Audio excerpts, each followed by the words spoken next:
Have you ever loved someone so deeply that it felt like the center of your entire world, only to find yourself crushed when they didn't feel the same way? Have you ever asked yourself, if love is supposed to heal, why does mine hurt so much? Welcome back to the channel. I'm honored to walk this journey with you again.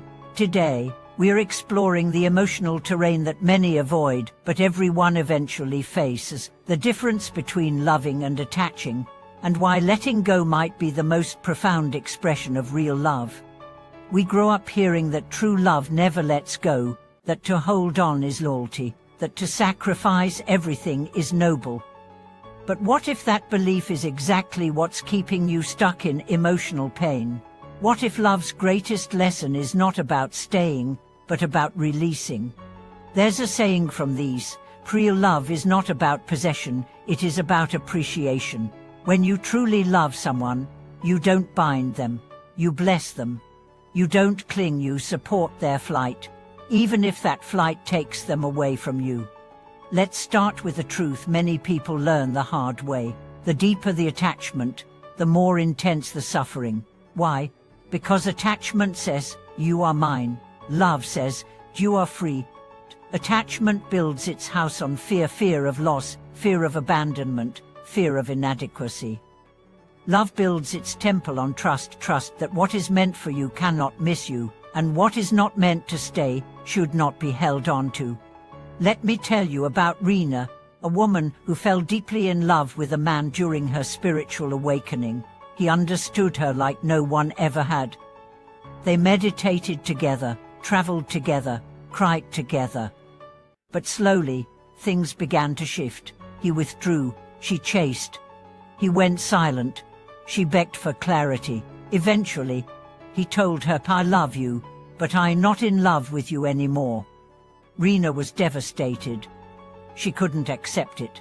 She spent months reliving every moment, asking where she went wrong, blaming herself, numbing the pain.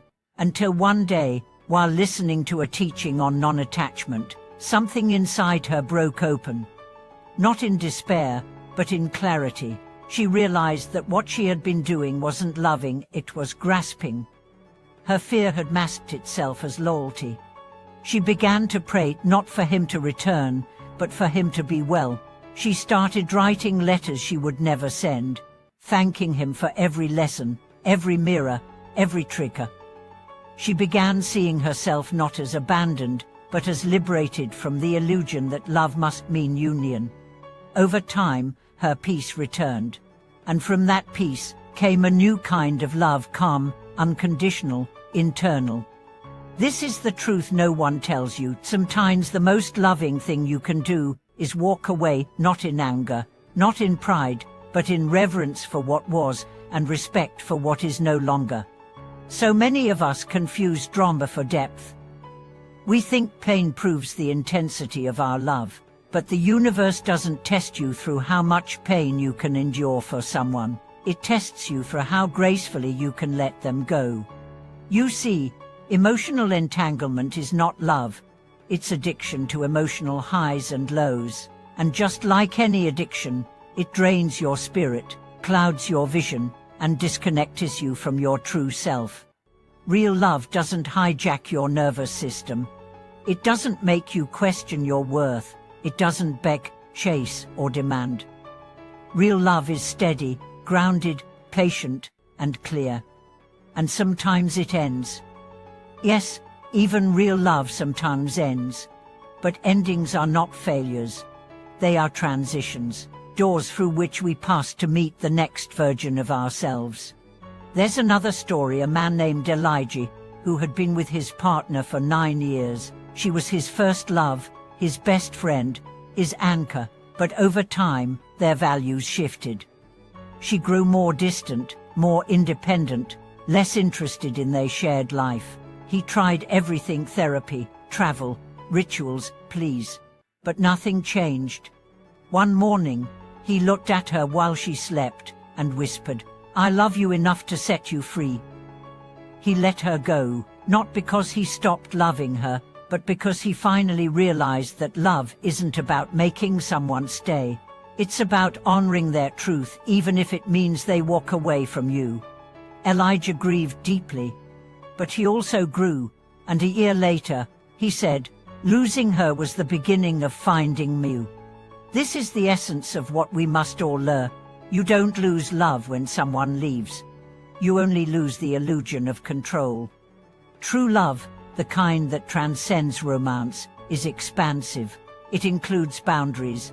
It includes silence. It includes the wisdom to know when your energy is no longer a blessing in someone's life, and the grace to retreat without bitterness. When we cling, we shrink love into something selfish. When we release, we allow it to evolve into something sacred. Ask yourself right now, are you holding on because of love or because of fear? Are you staying because the bond nourishes you or because the absence terrifies you? It's okay to miss someone and still know they're not meant to return. It's okay to cry over a relationship and still know you're better off without it. It's okay to love someone from afar without needing to be in their life. This is the maturity of love. This is the mastery of spirit. And yes, it takes time. Healing is not linear. Some days, you'll feel peace. Others, the grief will come crashing in like waves. Don't resist it. Grieve fully. Cry deeply. Feel everything, but let those feelings pass through you, not define you. You are not your heartbreak. You are the soul that feels it, processes it, and rises beyond it. And when you do rise, you will begin to love differently, more purely, more freely. You'll stop trying to possess and start learning to presence. You'll stop looking for someone to complete you and start realizing you were never incomplete. You'll learn that love isn't just what you feel for another, it's what you choose for yourself. It's how you hold yourself in the absence of another.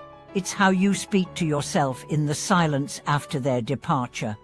So if you're hurting right now, if you're clinging to a memory, if you're begging the universe to bring someone back, pause. Ask not, how can I make them stay? Ask, how can I honor what we had and return home to myself? And slowly, you will rediscover your breath. You will remember your worth. You will reclaim your energy. And one day, you'll look back not in regret, but in reverence. Because that person, that relationship, that loss, it didn't break you. It cracked your heart open just wide enough for the light to enter. Thank you for watching this video. If this message touched your heart, please share your story below. Let others know they're not alone in their letting go. And if you're ready to keep walking this path of truth and healing, like this video, subscribe, and join us again. There's more love waiting ahead.